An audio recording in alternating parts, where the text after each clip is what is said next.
আবার একটি নতুন ভিডিওতে আপনাদেরকে স্বাগত জানাচ্ছি। আজ শ্রাবণ মাসের ১ম সোমবার। বাবার মাথায় জল ঢালা হবে। তাই জন্য আজকে আমি আর বাইরে গেলাম না। ওইজন্য বাড়িতেই আমার যে শিবলিঙ্গকে আমি প্রতিদিনের নিত্য সেবা করি, আজ এটা গঙ্গা জল। গঙ্গা জল, মধু, দুধ, ঘি এইসব দিয়েই একটু প্রভুকে স্নান করিয়ে জল দিয়ে এই যে ঘি দিয়ে দিলাম ভালোভাবে গোটা মাথায় গায়ে মাখিয়ে নেব। এবার মধু দিয়ে দিলাম। এবার মাখিয়ে নিচ্ছি, গোটা গায়ে মাখিয়ে দিচ্ছি। এবার আমাদের এখানে তো একটু বাড়িতে তো গ্রামের ব্যাপার, বাড়িতে সবাই গরুর দুধ নিয়ে আসা হয়নি এখনো, তাই জন্য একটু দেরি হবে। ওনারা দেয়নি এখনো দুধ, যাদের বাড়ি থেকে দুধ আনা হবে। ওই জন্য দুধটা আনলে একটু আনতে গেছে আমার শাশুড়ি মা, যদি আসে ঠিক সময় তাহলে দিয়ে দেবো। আর ওই জন্য আর বাইরে কোথাও যাই না, বাড়ির মন্দিরেই জল দিলাম মহাদেবকে, শিবলিঙ্গে। আর এই যে এটা গঙ্গা জল দিয়ে দিলাম। এমনি জল দিয়ে স্নান করিয়ে নিলাম আরেকবার। আর পরিষ্কারভাবে মুছে আবার একটু জল দিয়ে দিয়েছিলাম। আর এই যে এখানে আমি চন্দন বেটে রেখেছিলাম, চন্দন আর বেলপাতা, চন্দন, কলকে ফুল এটা। আর ওটা হচ্ছে যে অপরাজিতা ফুল, এটা বাবা, ওটা শক্তিপীঠে দিলাম। এটা বেলপাতাটা বাবার শিবলিঙ্গের মাথায় দিচ্ছি। দিয়ে বেলপাতার যে ডাঁটিগুলো, ওগুলোকে বর্জ্য বলা হয়, ওই বর্জ্যগুলো কেটে দিয়েছি। দিয়ে 3টে বেলপাতাই আজকে দিলাম। আর তারপরে ভালোভাবে আবার ধূপ দীপ দেখিয়ে দিলাম।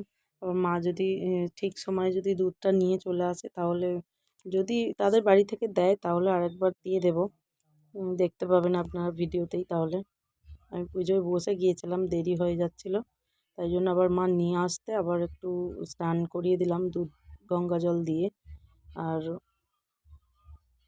বাইরে মন্দিরে তো যেতে পারি না, তাই জন্য একটু বাড়িতেই নিজের মর্জি অনুযায়ী ভালোভাবে যতটুকু পারি ততটুকুই চেষ্টা করলাম। আবার একটু ভালোভাবে সাজিয়ে দিচ্ছি।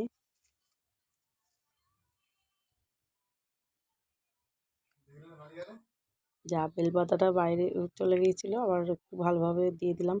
3টে বেলপাতাই দিলাম, আর উল্টেই পড়ে গেছে, আবার একটু ভালোভাবে দিয়ে দিলাম।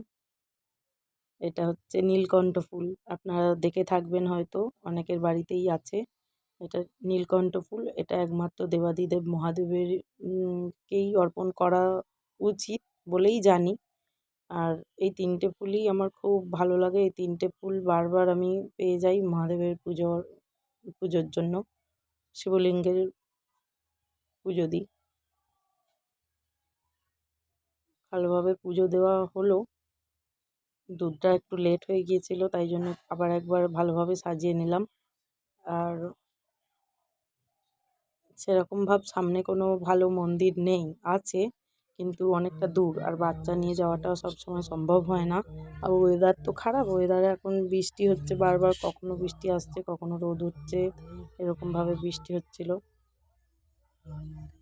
ওয়েদারটা ঠিক ভালো যাচ্ছে না, বারবার পড়ে যাচ্ছিল। ওই জন্য আবার একটু ভালোভাবে অন্য দিক, এইটা একটা এদিকে ওদিকে মুখ করে দিলাম।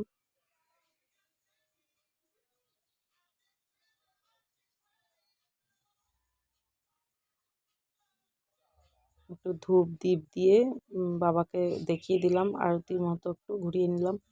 আর যদি আমার এই চ্যানেলটি আপনাদের ভালো লেগে থাকে, অবশ্যই লাইক করবেন, কমেন্ট করবেন, সাবস্ক্রাইব করে পাশে থাকবেন, শেয়ার করবেন। সবই পড়ে যাচ্ছে দুমদাম করে। ধন্যবাদ।